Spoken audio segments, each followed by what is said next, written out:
I'm Deborah Borchardt, and this is your midday market update. Well, we spent most of the day in the red territory. Stocks started on the downside because of growth numbers out of Japan, a little disappointing, but we've slowly whittled our way back, and now we're just slightly in positive territory. And joining me is Ben Willis. So, Ben, clearly, people decided to step back in. We've had a lot of interesting news out today. We have BlackBerry saying that they're up for sale. We got Apple talking about a new iPhone. So we had a lot of, not a lot of economic news, but a lot of company news. Well, I think, first of all, you have to take the news out of Japan in terms of a currency play where the professionals had an influence on the futures market because of what's happening in Japan. However, what seemed to be overshadowed was the very positive story coming out of China, multiple positive stories about China. And I think that's a far more important economy to keep an eye on than Japan is right now, quite frankly.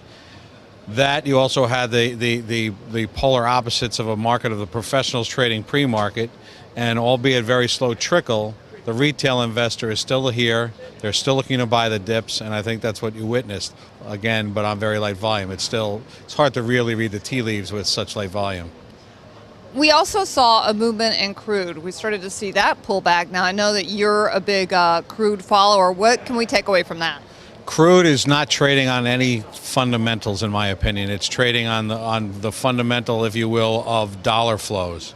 Again, going to the currency plays and all that goes with it. But as far as we have more supply on the top of the earth now than we've seen in 20 years. We have gasoline prices falling because the refiners are pumping it out more than they've ever seen before. This is the time of year you should see prices holding up because of the summer drive time. It's not happening. So oil is very confusing to most people. If you want to play in the oil market, take a look at the Barron's article on master limited partnerships to keep an eye on a better way, for me at least, in my opinion, to stay involved in the oil markets. So it sounds like from what you're saying that really investors have to also keep an eye on what's happening within the currency moves, because that seems to really be swaying a lot of the market. Right. It's a professional traders market, and the dollar amounts that stayed, and we had a huge outflow in the commodities markets being driven by China. So that's going to set the table for how we're looking at it. Now the money that has stayed in the commodity market, so to speak, that's fled copper, that's fled some of the basic materials, has, in my opinion, has stayed in oil and stayed in gold.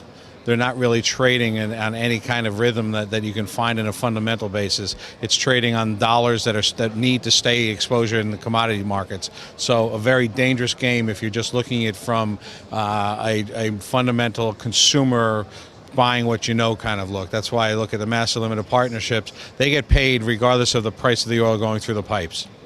All right, well, there you have it. If you're looking at this market, it looks like it is a market really kind of dominated by the professional traders right now, and they're watching the currency flows. That's Ben Willis from Albert Fried, and I'm Deborah Borchardt with TheStreet.